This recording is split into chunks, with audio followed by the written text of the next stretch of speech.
Coucou papa. Voilà, bah comme promis, je m'étais dit qu'un jour j'allais le faire et voilà, ce sera la première vidéo. Je pense pas que ce sera la plus belle et la meilleure. Là, je suis au travail, dans les bureaux. Donc, on est dans une sorte de box spéciale pour discuter, pour appeler, etc. Donc, j'ai profité de ces petits instants pour pouvoir te faire un petit message.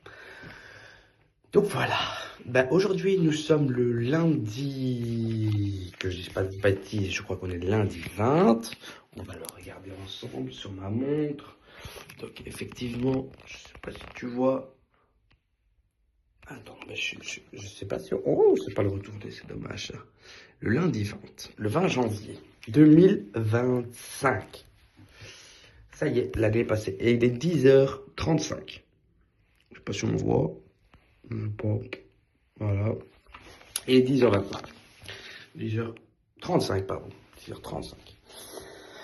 Et donc voilà. Je suis un peu fatigué aujourd'hui. Voilà. Pas mal de choses à penser ces derniers temps. Mais donc, on va aller au principal. Donc, c'est pour te dire que on t'aime beaucoup, énormément. T'es un cache-couille, mais on t'aime beaucoup quand même. Et donc voilà, souvent, en fait, tous les jours, tu nous demandes pourquoi tu es dans ta maison de repos à Zelik, à Spagneberg. Tu nous demandes qu'est-ce que je fais ici, j'ai rien à faire ici, où sont mes clés, enfin, plusieurs questions que je comprends. D'une certaine manière, c'est compréhensible, mais que en même temps, je pense que qui nécessite parfois des réponses. Et donc effectivement, tu es là parce que tu as une maladie. Donc c'est un syndrome qui s'appelle le syndrome de Korsakoff, qui est une dégénération du cerveau due à une surconsommation d'alcool et une trop faible consommation de nourriture. Donc un manque de vitamine B12 ou B13, je sais plus très bien. Enfin bref.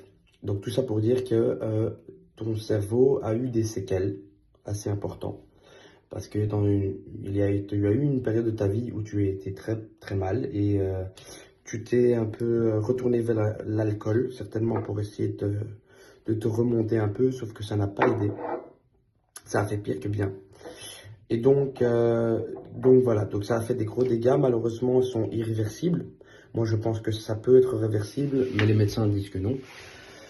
Maintenant tu prends certains médicaments pour t'aider, pour rester calme, parce que tu as des phases de nervosité, parce que tu comprends pas ce que tu fais là, donc tu t'énerves, tu n'arrives pas à te remémorer les jours d'avant, tu n'arrives pas à te remémorer parfois beaucoup de choses, dont tu nous envoies des questions répétitives.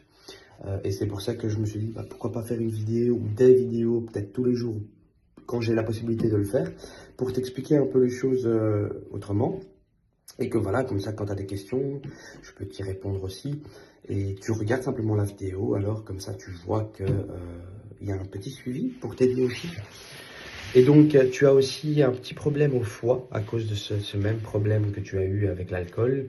Ton foie, en fait, produit de l'ammoniac, si j'ai bien compris, et tu dois prendre certains médicaments pour filtrer, pour nettoyer ton corps, pour éviter que ça toxifie, on va dire, ça empoisonne ton corps. Donc, il y a ça. Tu as aussi un médicament pour le cœur, parce qu'apparemment, tu aurais fait des problèmes cardiaques à un certain moment. Et donc, voilà, tout ça, de toute façon... On va faire des examens, on est déjà occupé, on va regarder, on a déjà été voir un neurologue, il y a des examens qui doivent avoir lieu, on doit prendre rendez-vous aussi pour un orthopédiste, si je ne me trompe pas, pour ton doigt. Oui, oui, oui. Parce que ton petit doigt, il est un peu coincé comme ça. Donc à mon avis, tu vas devoir faire des exercices et tout. Donc ça, on va aller voir ensemble. Ça fait maintenant presque 6 ans que tu es là, depuis 2018. On va dire entre 2018 et 2019, tu as été dans une maison de repos. Tu as été d'abord à Zelik, puis un peu à Anderlecht, mais c'était mieux à Zelik, donc on est retourné à Zelik. Donc 2018, on va dire 2019, ça fait quand même pas 5 ans. Plus ou moins 5 ans, presque 6 ans, que tu es dans une maison de repos où ils prennent plutôt bien soin de toi, où c'est pas toujours évident aussi pour eux, parce que tu as aussi un sale caractère de temps en temps. Tu vis avec tonton Miguel dans la chambre. depuis maintenant presque 6 ans. Je sais que c'est pas toujours évident, que vous vous entendez pas toujours très bien, parce que voilà, lui il a son caractère, tu as ton caractère, tu oublies beaucoup, donc parfois peut-être que lui aussi il est fatigué de devoir répéter les choses. Et que bon, lui aussi il est pas facile non plus avec l'alcool, etc. et tout. Je sais pas trop, donc je suis pas présent. J'espère que ça va aller. Si ça va vraiment pas, on va essayer de trouver une alternative. Après, je me dis, prendre une chambre seule pour toi, est-ce que ce serait mieux, est-ce que ce serait pas mieux? Essaie d'y penser un peu. Tu t'ennuieras pas d'être seul dans une chambre. Est-ce que tu t'en sortirais? Parce que tu oublies quand même pas mal de choses. Euh, donc voilà. Donc ça, c'est un peu les points les basiques, les plus importants. Comme ça, peut-être, je sais pas trop. S'il y a d'autres points importants de toute façon et qui viennent, j'en ferai une nouvelle vidéo, je te renvoierai tout ça. Comme ça, tu vois. Je t'expliquerai s'il y a quoi que ce soit. Tu n'hésites pas, tu m'appelles, tu m'envoies des messages. Quand je peux, je réponds. Parce qu'il faut pas oublier, j'ai un enfant. Elle s'appelle Lia, pardon. Elle a 2 ans et 7 mois maintenant. 8 mois, quand même 7 mois. Presque 2 ans et 10 mois. Non, 8 mois. Oh là là, même moi, je m'en sors plus, t'as vu? 2 ans et 8 mois. Euh, que tu vois grandir de temps en temps, quand même. Que je t'envoie parfois des vidéos. Je vais t'en envoyer, tiens, en même temps. Ça pourrait te faire du bien de regarder un peu son évolution, de la voir et tout. Donc, j'habite à Gansoren, dans un appartement qu'on a acheté il y a maintenant presque 6 ans aussi. On a tout rénové, tu étais venu me donner un petit coup de main et tout pour faire l'électricité, 2, 3 choses et tout, c'était super chouette. Euh, Qu'est-ce qu'il y a d'autre important aussi? Donc, je suis toujours marié avec ma femme, Ilaï, que tu connais, depuis maintenant 10 ans, ça fait 10 ans cette